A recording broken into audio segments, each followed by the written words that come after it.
These are two 61-story reinforced concrete towers built around a central elevator core. They built this core in the center first, and then they just fling out the floors from there. All tunnel-shaped outbuildings, a city within a city. On the water, they have their own marina. Up above, parking space, living space, office space. When completed in the 60s, art gallery, swimming pool, ice skating rink, and bowling alley in here. This building appeared in the movie The Hunter with Steve McQueen. While during a car chase, one of the cars comes flying off one of these upper floors and dives right into the middle of the main branch of our river. Quite exciting. Another hotel coming up here on your right side. It's one of our largest hotels. It's the Sheraton Hotel. 1990, designed by Solomon Corbett and Benz. David Letterman referred to them as the Pez Hall of Fame. Chicago holds its highest honors for our merchant princes. Field, Eileen, Ward, Wanamaker, Sears, Rose and Waldo. Those are the men that built the city. At the building called the piers protrude. The horizontal elements above and below the windows are called spandrels, and they are recessed, along with the windows being darkened and recessed. All done on purpose. So when you look at this Art Deco building, your eye automatically leads up to heaven. That's what Art Deco did, always emphasizing the verticality of the building. The original of the trio is this next building coming up here on your right. It is the Catalog Building, 1905, designed by Richard Schmidt. Now, Richard Schmidt was a colleague of Frank Lloyd Wright. Frank Lloyd Wright said, "We are living on a prairie, and the architecture should match our horizon." This is one of the best examples of the prairie style of architecture with its long, low-emphasized horizontal lines. The prairie style is a spin-off of the Chicago School. You see these beautiful decorations between the second and third story windows, influenced by Louis Sullivan. This building is so long that they said the workers in here had to slap on roller skates and roller skate back and forth to pick up the items to fill the orders for the Montgomery Ward Company. Because you see this river, using the globe east out into Lake Michigan. We get our drinking water out of Lake Michigan. The first attempt to solve this very serious problem is to move the water intake pipe further out into the lake. They moved it out about 1 mile, but it was no good. The waste still managed to go out to the roof of the water. So 1892, a massive project was begun. This is the building of the sanitary ship canal. It took 8 years to complete, 8,500 buildings to complete it. Anyone ordered that this project in the nuclear canal. The sanitary ship canals came on a cut. It's about 2 miles south of here off the south bank of our river. It connects the south bank, and now our river runs away from the lake, down the main branch, and then we head south. Spectacular building off to your left in green glass, tipping his hat to the merchandise mart, the Imperial Arch, and the new residences at River Bend in his green glass facade. It is 333 West West. And any other building that is built in town. He was the design house on the side. Can't say first behind the building, making sure to write it. This is completed. It is one of the 19 20 also reflecting the building in it. It is beautiful outside. Very thick walls in here. Some of the walls 2 feet thick, insulated with horsehair. During the renovation of this building, they end up taking away 500 semi-trailers of horsehair, 60 miles of piping, and then they have to punch through these thick walls very delicately so as not to upset the structure of the building. Beautifully renovated in the 1980s by Harry Reese for Fulton House. Harry Reese was in Budapest and he sees some river cottages along one of the rivers there, and he says, "Oh, perfect for Chicago." So he designs these 4 river cottages for us right next door. An abstract impression of a sailing vessel. Triangular in shape, porthole windows, spiral staircases on the exterior as well as the interior. And with their own docking space so you can just sail to work for school in the morning.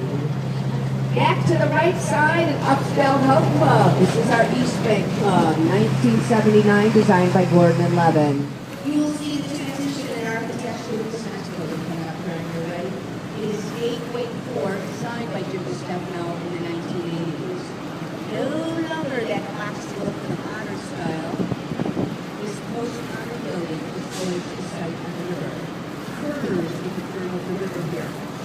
The windows on backs will bow out to give a shimmer to that glass facade, also reflecting the dark politicians went to Congress in Washington, D.C. And they bragged and they boasted so much about our city that a newsweek reporter for the New York Sun, Charles Dana, wrote, "Pay no attention to the claims of those Indians from Chicago." To escape the fire, people ran out into Lake Michigan. Some people stood in those boiling waters for 20 hours. Others tried to bury themselves in the wet sand along the lake. We used to have tunnels underneath our bridges along the river. They dove into these tunnels seeking refuge. And on the north side of Lincoln Park, they happened to be moving a cemetery to another part of the city. And people leaped into those open grain pits and huddled there for protection until the fire passed.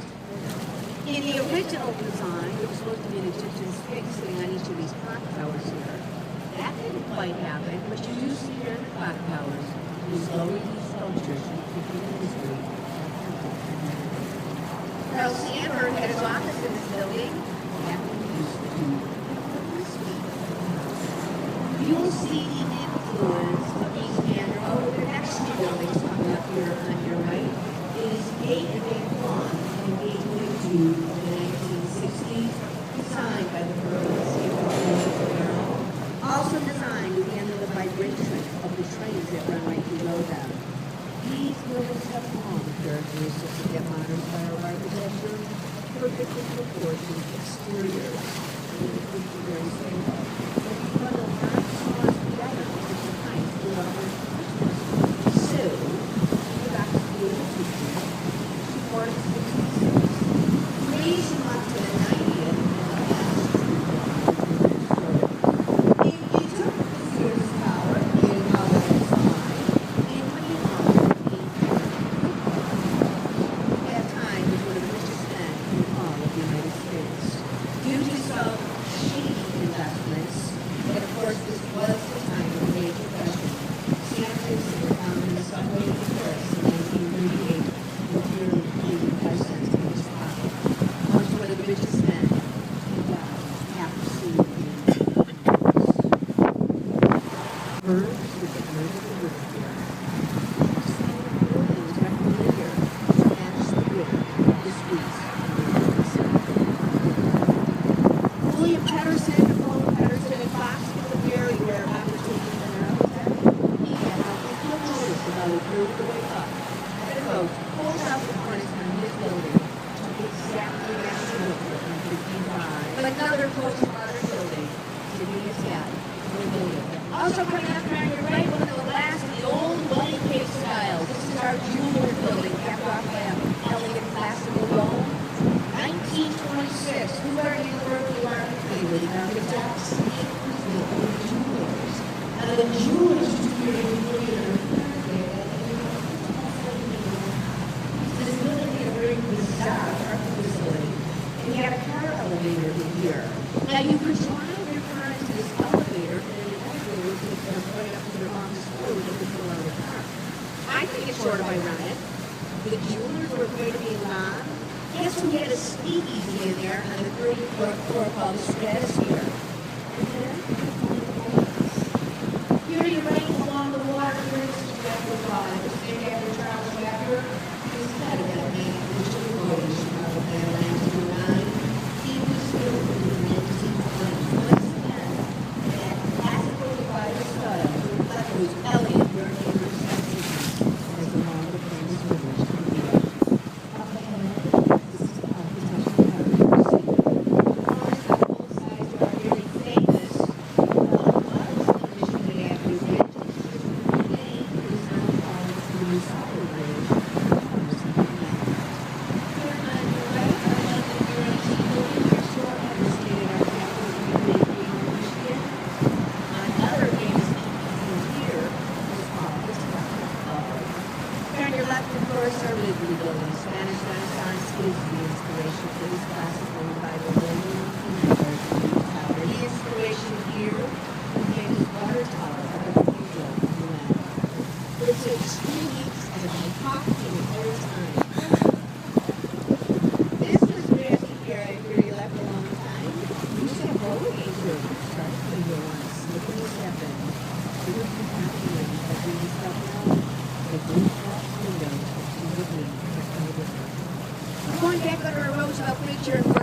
War II, they used the pier as a training facility for our fighter pilots. They would take the Lake Michigan steamers throughout the Pacific and Blackhawk, and the pilots would host their takeoff and landing ground before being assigned to aircraft carriers.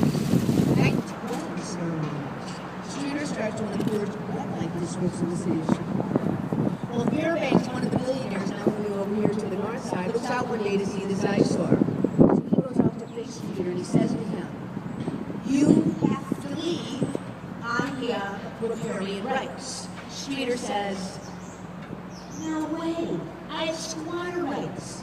This is a little letter produces an 1821 survey map, and it shows his land is east of the city limits. It was not part of the federal grant of land to the states. Streeter declares himself the governor of the District of Lake Michigan. He will not answer to the mayor. He will not answer to the governor. He will only answer to the President of the United States.